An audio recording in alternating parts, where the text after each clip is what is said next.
तुषार शर्मा की सास गिरिबाला सिंह से सीबीआई ने ऐसे ऐसे सवाल किए हैं जिनके सामने गिरिबाला सिंह टिक नहीं पाई हैं और सीबीआई के सख्ती के सामने गिरिबाला सिंह और समर सिंह ने सारे राज खोल दिए हैं। सब कुछ उगल दिया है। सच जानकर आपके भी होश उड़ जाएंगे।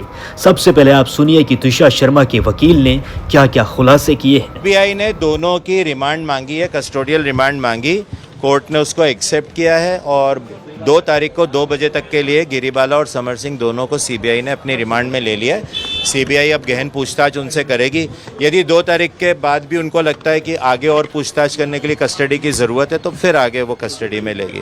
अच्छा, ये सामने आई है कि जो गिरिबाला और समर के वकील की तरफ से इस पर कोई ऑब्जेक्शन, वो क्या ऑब्जेक्शन लेंगे जब माननीय उच्च न्यायालय ने गिरिबाला की अग्रिम जमानत ही इस बात पे खारिज करी है, जब उनके सामने तथ्य सारे रखे गए थे और माननीय उच्च न्यायालय को यह बताया गया था कि क्यों उनकी कस्टोडियल इंटरोगेशन की आवश्यकता है, क्यों कस्टडी में उनसे पूछताछ की आवश्यकता है।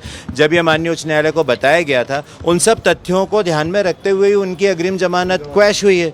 तो जब ये वहाँ से क्वैश ही हुई है इस आधार पे, तो सीबीआई को पूरा अधिकार है जांच का। तरीके का व्यवहार देखा आपने जब कटघरे में दोनों आपस में बात कर रहे थे। मुझे लगता नहीं है कि उनको किसी बात का भी उनको मन में किसी बात का दुख ऐसा लगा नहीं। मुझे आपस में आराम से बात कर रहे थे।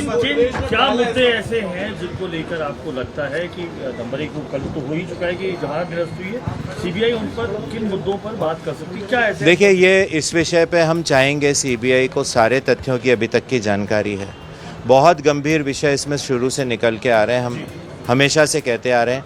सीबीआई ने हमें इस बात का बहुत बड़ा संतोष है कि सीबीआई ने हाई कोर्ट में स्वयं ये कहा है कि फर्स्ट पोस्टमार्टम के समय इनकी बहन और कुछ और डॉक्टर्स और कुछ और लोगों के उपस्थित होने से एक आशंका उत्पन्न हो रही है फर्स्ट पोस्टमार्टम के बारे में। और माननीय उच्च न्यायालय से उन्होंने ये भी कहा था कि इस कारण भी, इस वजह से भी हमें गिरिबाला के कस्टोडियल इंट्रोगेशन की आवश्यकता है।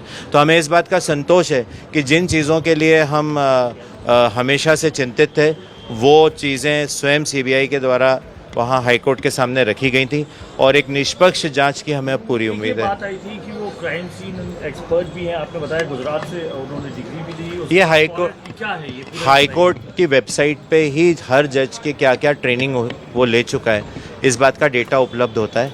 हमने हाईकोर्ट के सामने हाईकोर्ट की वेबसाइट से ही निकाला हुआ वो डेटा प्रस्तुत किया था और हमने कहा था कि ना सिर्फ ये जेएमएफसी से लेकर डिस्ट्रिक्ट जज तक 33-34 साल के कैरियर में इनको क्रिमिनल ट्रायल का पूरा अनुभव है।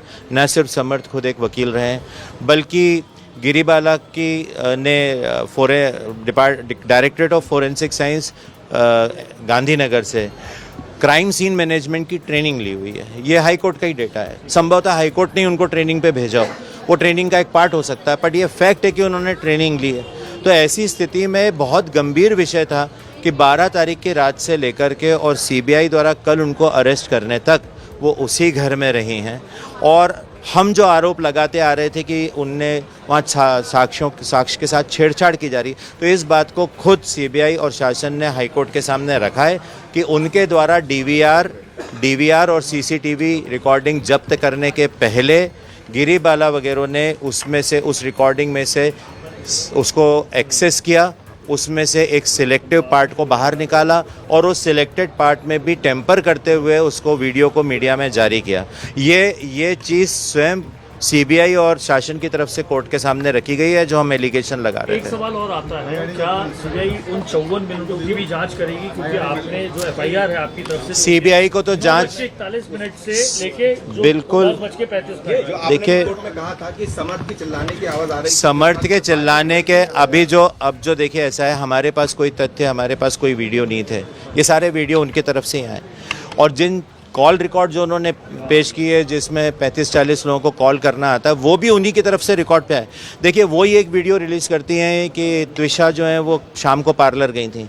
आप सब ने वो वीडियो देखा है। उस वीडियो में वो अपने हेयर का ट्रीटमेंट करा रही हैं, आराम से पार्लर में जाती हैं, बैठी हैं, ट्रीटमेंट कराती हैं और आती हैं। जो मुख्य बात हाईकोर्ट के सामने सीबीआई और शासन की ओर से रखी गई है, वो ये है कि पहला पोस्टमार्टम रिपोर्ट, जिस पे परिवार को उतना भरोसा नहीं था, उस रिपोर्ट में भी ये आया है कि त्विषा को 7 इंजरी थी, सिर पे थी, कान पे थी, कलाई पे हैं, उंगली पे हैं, कोहनी पे हैं, कमर पे हैं और ये सारी इंजरी, ये स्पष्ट रूप से उसमें आया है कि ये डेथ के पहले की हैं। उसमें मेडिकल ओपिनियन, एक्सपर्ट ओपिनियन ली गई है, जिस पे ये पूछा गया है कि क्या ये इंजरी डेथ के पहले की है, बात की तो कहा गया है डेथ के पहले की है।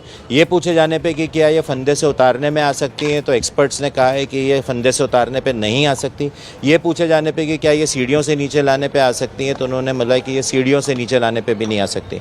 तो अब इस पे मेरा तो कहना है कि इन्वेस्टिगेशन और पहले से होना चाहिए, 9:41 से नहीं, कि जब वो पार्लर में थी तो बिल्कुल सही थी, पार्लर से घर जाने के बाद और डेथ के पहले ये इंजरी अगर उनको आई हैं तो ये इंजरी 9:41 से 10 के बीच में आई, या पार्लर से लौट के आने के बाद और 9:41 तक आई।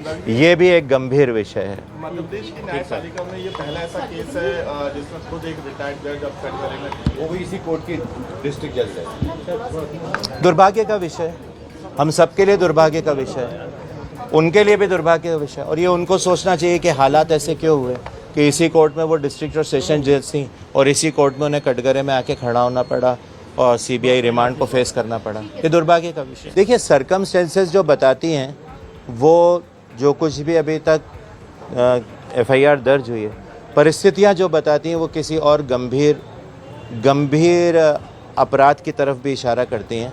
और यही बात एडवोकेट जनरल साहब ने कल माननीय उच्च न्यायालय के समय बहस के समय भी कही थी कि एफआईआर दर्ज हुई थी, इतनी गंभीर चीज़ें आ रही थी, 7 इंजरी और थी और इन इंजरी के दृष्टिगत और गंभीर अपराध इसमें बन सकता था। ऐसी स्थिति में उनको अग्रिम जमानत दिया जाना बहुत गलत था।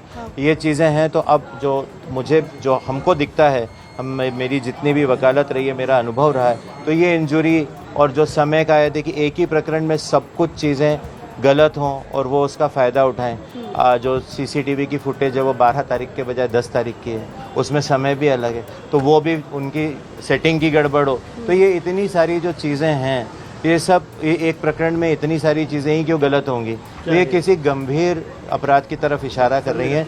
सीबीआई इंक्वायरी कर रही है, सीबीआई अपनी इंक्वायरी में इस संबंध में ज़रूर कुछ ना कुछ निकालेगी। अब हम सीबीआई पे छोड़ते हैं कि वो ऐसी इस पे क्या। बस ये है कि जब एसआईटी ने जब कोर्ट पहुंची थी तो उसने किन किन चीज़ों को बेस बनाया था और सीबीआई ने कौन से ऐसे पॉइंट दिए ताकि इस केस को बहुत मजबूती से, क्योंकि कोर्ट देखिए एसआईटी ने पुलिस जब अग्रिम जमानत की एप्लीकेशन गिरीबाला ने लगाई थी, उस एप्लीकेशन पे पुलिस की तरफ से जब प्रतिवेदन आया था, पुलिस ने उसका विरोध किया था। पुलिस ने उसमें लिखा था कि ये गंभीर अपराध है, इसमें बहुत सारी जांच की जानी है, और उसमें एक बिंदु में उन्होंने ये भी लिखा था कि जांच के उपरांत इसमें धाराएं बढ़ भी सकती हैं। ये पुलिस ने कभी भी अग्रिम जमानत दिए जाने का पक्ष नहीं लिया, उन्होंने हमेशा विरोध किया है। अब ये बात ज़रूर है, आप सब देखते आ रहे हैं कि शुरू से और सीबीआई के हाथ में लेने तक इन्वेस्टिगेशन बहुत धीमी गति से चल रहा था। तो उसी से हमें भी और परिवार को ये आशंका हो रही थी कि ऐसा क्यों है भाई, आप त्वरित क्यों नहीं कर रहे हैं। और आप लोग ये भी देख रहे हैं कि सीबीआई ने जब से अपने हाथ में लिया तब से इन्वेस्टिगेशन कितना फास्ट हुआ है। मेरा सवाल ये था कि कोर्ट में इस चीज़ को मजबूती से पेश करने के लिए कोई पॉइंट तो दिए होंगे सीबीआई देखिए, आप किस समय की पूछ रहे हैं? अग्रिम जमानत की? आप अग्रिम जमानत के समय की अगर एसआईटी उस समय की आप पूछ रहे हैं, तो उस वक्त 14-15 तारीख की दरमियानी रात को लगभग 2:04 पे एफआईआर दर्ज की गई है।